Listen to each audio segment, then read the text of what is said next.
de hip hop a una forma de relato de lo cotidiano. O Nacho Vigalondo. ¿Habéis visto los cronocrímenes? Y al nombrar cronocrímenes os viene a la cabeza también Cronos, del primer Guillermo del Toro. Y ya si hemos nombrado a Guillermo del Toro y a David Lynch, tiene que venir otro David Cronenberg. Película Inseparables del año 1988. Una manera casi mágica para hablar de las dualidades, para hablar de las simetrías. Y metidos ya en harina, nos encontramos a los directores cartesianos, como por ejemplo Peter Greenaway. Hasta el punto, no se entendería el cine de Peter Greenaway sin sus músicas, sin sus bandas sonoras. ¿Cómo son estas? Más circulares que ninguna. Minimalismo en estado puro.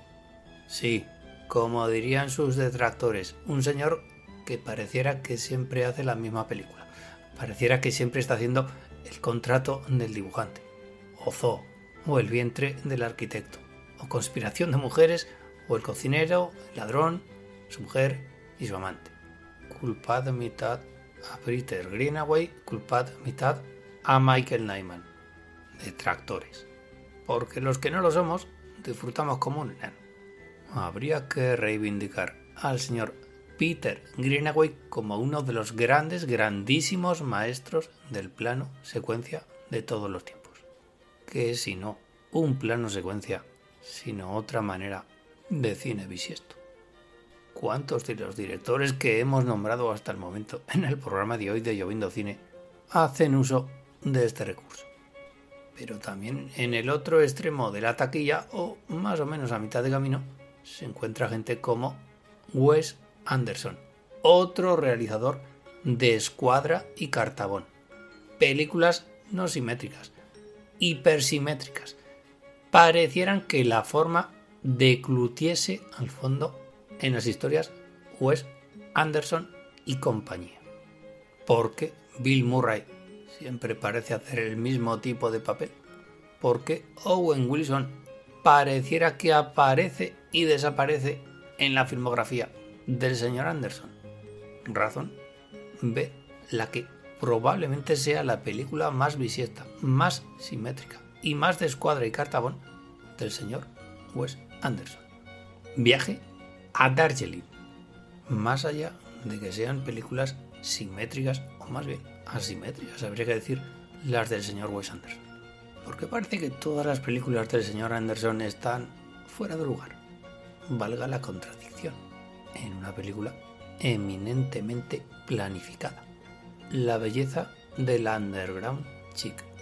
Y es que, ¿cuánto de Todd Solondz, atención, no lo voy a decir, cuánto de Todd Solondz hay en Wes Anderson y viceversa? ¿Cuánto de Wes Anderson hay en Todd Solondz? Pues la mitad de la taquilla. Y que Todd Solondz no trabaja ni con Bill Murray, ni con Frances McDormand, ni con Lea Seydoux. Pero sí que lo hizo con Philip Seymour Hoffman. Os dejo a vosotros averiguar en qué magnífica película lo hizo.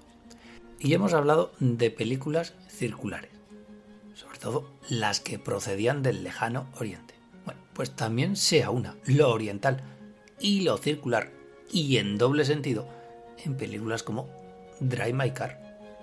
Ya digo, Drive My Car, la magnífica película de Ryusuke Hamaguchi, tiene aspectos de road movie. De ahí el doble sentido de circular.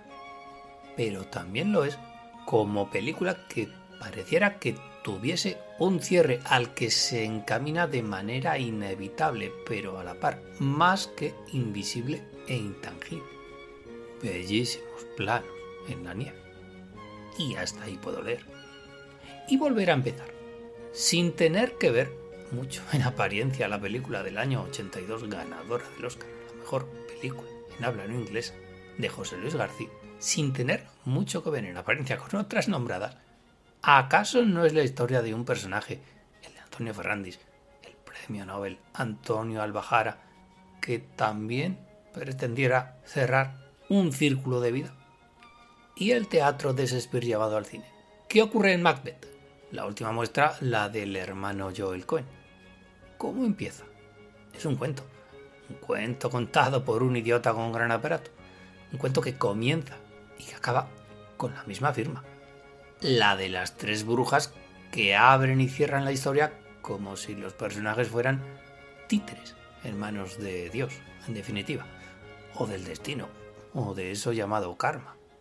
Y ya que decimos la palabra cuento, los cuentos de Alicia en el País de las Maravillas, El Mago de Oz, esas historias que solo existen gracias a la imaginación, mind games, que diría John Lennon. Historias que provocan que el mundo de la fantasía explote con tonos amarillos y naipes que cortan cabezas indiscriminadamente. Ahí la animación. Ahí ya inevitablemente tenemos que darnos por vencidos. Todo vale, todo es posible. No en vano, el señor Wes Anderson, ¿a qué recurrió para hablar de fantásticos zorros? Cine bisiesto al cuadrado. ¿Me apuráis?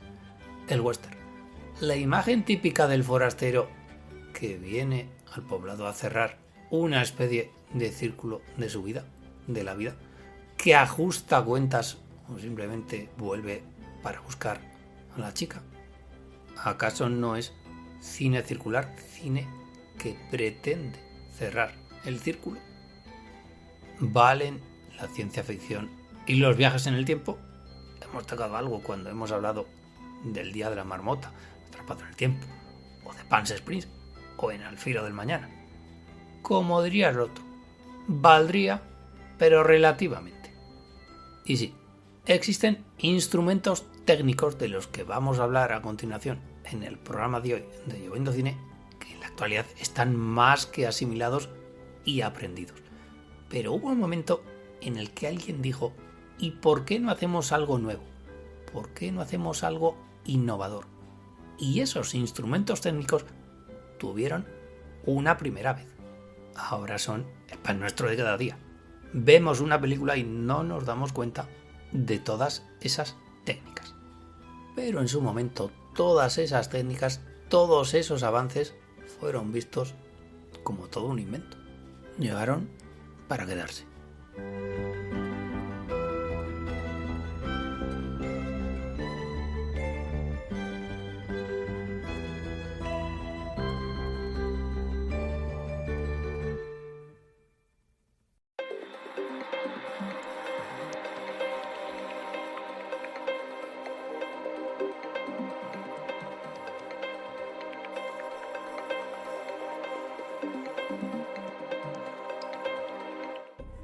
Porque sí, el expresionismo alemán, porque no se podía hablar, ya lo hemos dicho antes, y Orson Welles, porque quiso decir que hasta aquí ha llegado la corriente mainstream del séptimo arte, fueron dos de los momentos clave a la hora de hablar de revolución en el cine.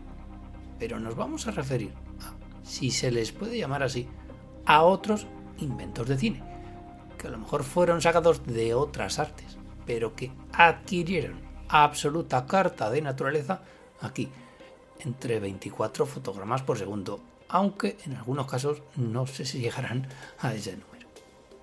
Lo hemos dicho antes, los planos secuencia. Ahora la cosa ha cambiado. El mérito podría decirse que ha decrecido. Con todos los avances técnicos y de montaje, puede haber más de una trampa a la hora de poder realizar un plano secuencia, o por lo menos que parezca un plano secuencia.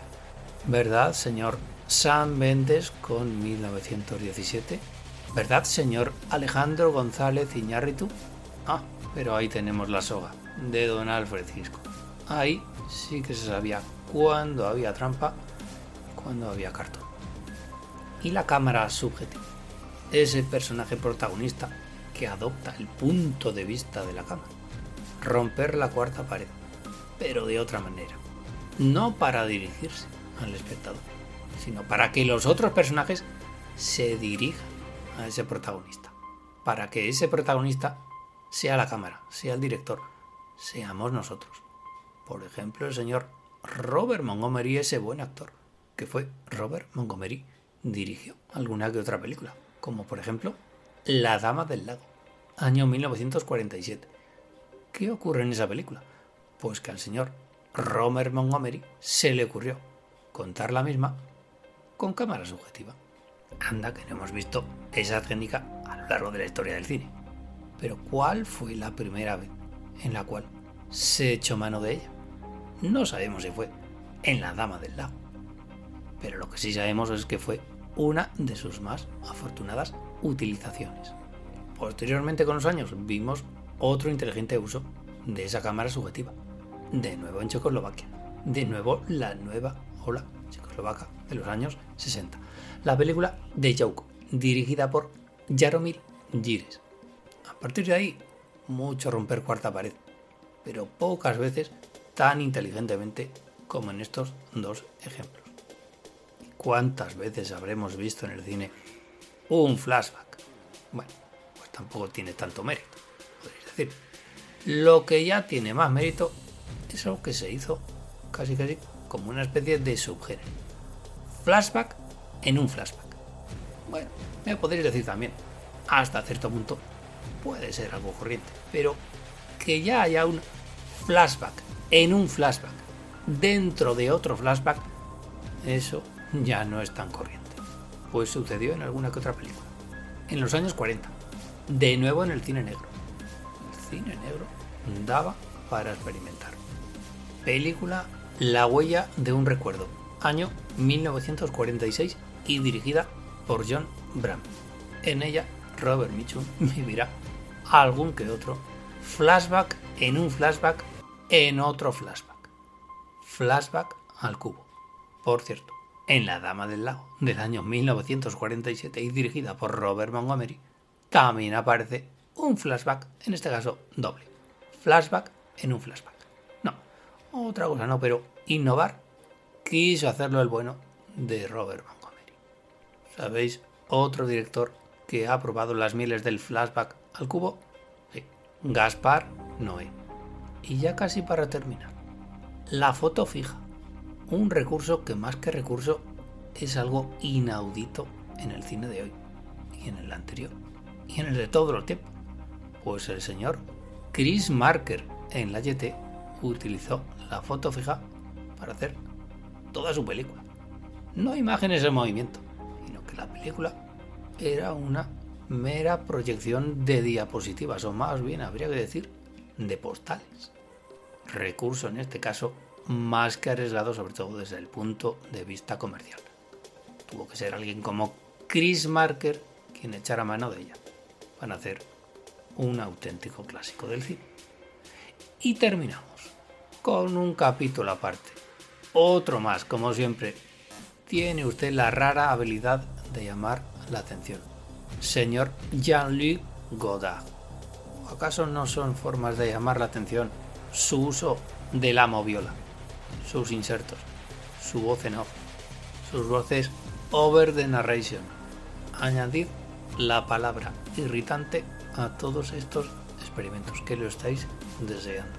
Jean-Luc Godard. Jean-Luc Godard. No sé, ya veis a qué me refiero.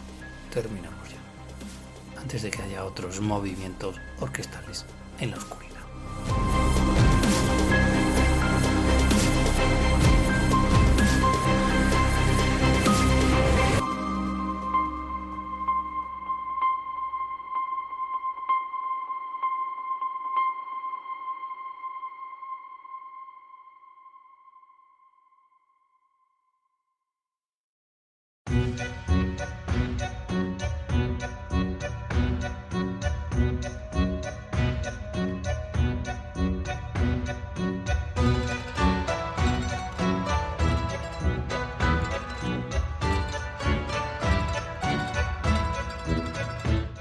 Y hasta aquí ha llegado un programa más de tu podcast favorito, Lloviendo Cine, en el cual hemos hablado de todos esos directores y de todas esas películas, vamos a ver, circulares, capicúa, palindrómicas, simétricas, asimétricas, insólitas, oníricas e incluso ensimismadas. Es decir, cine bisiesto. Así lo hemos bautizado y así utilizaremos ese término en los siguientes programas de Lloviendo Cine. Vive Dios, nos ha gustado el bautizo.